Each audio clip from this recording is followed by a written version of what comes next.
नमस्कार, स्वागत है आप सभी का जनसत्य न्यूज पर। मैं हूं आपके साथ अनु सिंह। खबरों की शुरुआत करेंगे जहां चीन के साथ बॉर्डर पर चल रहे तनाव के बीच रक्षा मंत्री Rajnath Singh line of actual control इलाके का दौरा करेंगे। रक्षा मंत्री 2 दिन के दौरे पर जम्मू कश्मीर और लद्दाख जाएंगे। वहां पर वे एलएसी के साथ साथ एलओसी पर भी जाएंगे। रक्षा मंत्री राजनाथ सिंह 17 जुलाई को पहले लेह पहुंचेंगे। यहां से वे एलओसी के इलाके में जाएंगे जहां पर पाकिस्तान बॉर्डर पर तैयारियों का जायजा लिया जाएगा।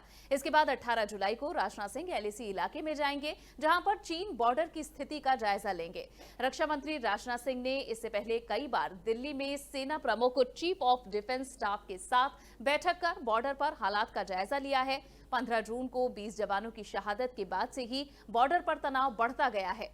आपको बता दें कि मई महीने के बाद से ही भारत और चीन के बीच तनाव की स्थिति बनी हुई थी। हाल ही में दोनों देशों की सेनाओं के बीच हुए समझौते के आधार पर अब सीमा से दोनों सेनाओं को हटने का काम भी शुरू हुआ और चीन की सेना गलवान पेंगोंग इलाके से अब पीछे हट चुकी है और अपने सैनिकों को करीब 2-2 किलोमीटर तक पीछे कर चुकी है।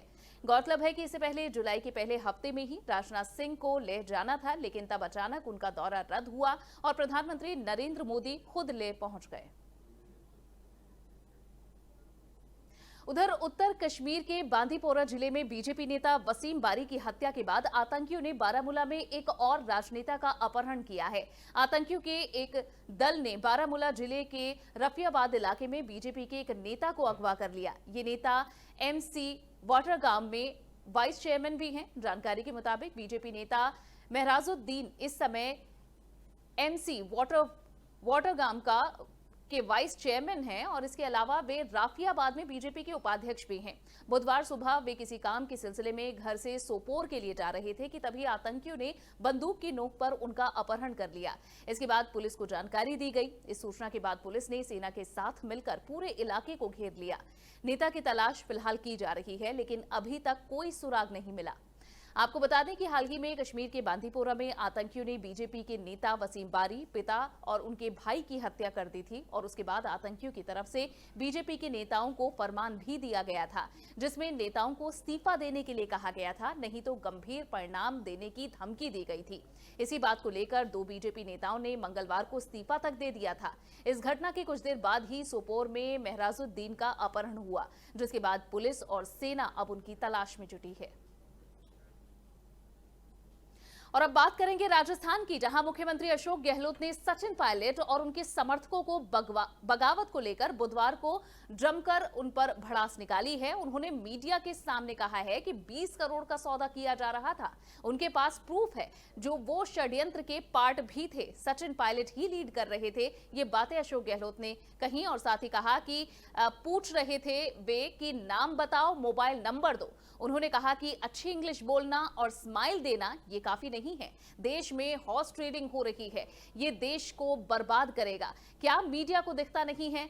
इस मौके पर उन्होंने कुछ मीडिया के लोगों की भी आलोचना की। उन्होंने कहा कि सोने की छुरी पेट में खाने के लिए नहीं होती। ऐसे में उनके दलाल लोग थे जिन्होंने ये काम किया, ऑफर कर रहे थे पैसा। हमारे पास प्रूफ भी है इसका।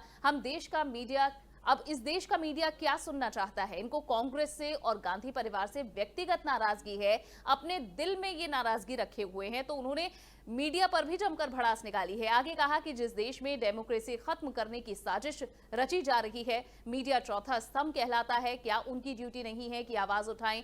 ऐसे में ऐसे मीडिया के लोग बैठे हैं देश में, केंद्र सरकार से, बीजेपी से फाइनेंस होते हैं, मिली भगत करते हैं। नई पीढ़ी के लड़का लड़की हैं, उन्हें चाहिए कि देश के हित में डेमोक्रेसी किसी कीमत पर खत्म ना हो। यंग पीढ़ी के एंकर तमाम लोग एक तरफा खबरें चला रहे हैं। हॉर्स ट्रेडिंग हो रही है देश में, लाखों करोड़ों रुपए बढ़ रहे हैं। परसों के रोज डीलिंग में भी जहां की जा रही थी जयपुर में, एक और डीलिंग की उन्होंने चर्चा की और कहा कि हमारे पास खबर है और हमारे पास इस बात के प्रूफ भी हैं।